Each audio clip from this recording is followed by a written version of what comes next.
সাংবাদিক দম্পতি সাগর রুনি হত্যা মামলার নথি গায়েব নিয়ে পাল্টাপাল্টি অবস্থানে রাষ্ট্রপক্ষ ও মামলার আইনজীবী। সেই সাথে আলোচিত এই হত্যা মামলার তদন্ত শেষ করতে আরও 6 মাসের সময় দিয়েছেন হাইকোর্ট।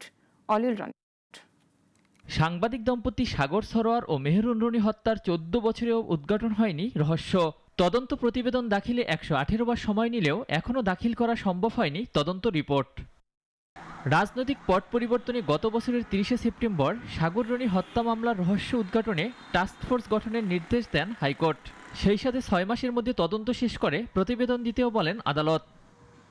মঙ্গলবার আলোচিত এ মামলার তদন্তের অগ্রগতি শুনানি হয় হাইকোর্টে। এ সময় রাষ্ট্রপক্ষ জানায় সর্বোচ্চ গুরুত্ব দিয়ে এ মামলার তদন্ত চলছে। মামলাটি পুরনো হলেও সকল নথিপত্র ঠিকঠাক আছে। নথি আমি যতদূর জানি আমার কাছে কোনো ইনফরমেশন নাই কোনো নথি পুড়েছে বা কোনো নথি গায়েব হয়েছে, আমার কাছে কোনো ইনফরমেশন নাই।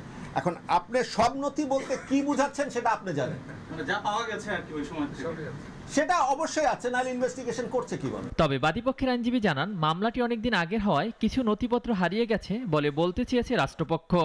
রাষ্ট্রপক্ষ একটু বলার চেষ্টা করেছেন যে অনেক কিছুই ডিসঅ্যাপিয়ার হয়ে গেছে, অনেক কিছুই অনেক দিনের আগের নথি, অনেক কিছুই খুঁজে পাওয়া যায়নি।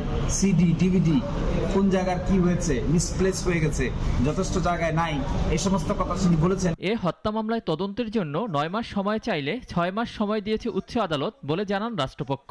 9 মাস আমি চেয়েছিলাম, কোর্ট আমাদেরকে 6 মাস দিয়েছে, কারণ 9 মাস চাওয়া হচ্ছে বারবার কোর্টের কাছে যে সময় আবদার করা, এটা দেখতে ভালো দেখায় না। এদিকে দুপুরে গণমাধ্যমকে পাঠানো এক বার্তায় মামলার নথিপত্র ডিবি হেফাজতে পুড়ে যাওয়ার তথ্য সঠিক নয় বলে জানিয়েছে ঢাকা মেট্রোপলিটন পুলিশ।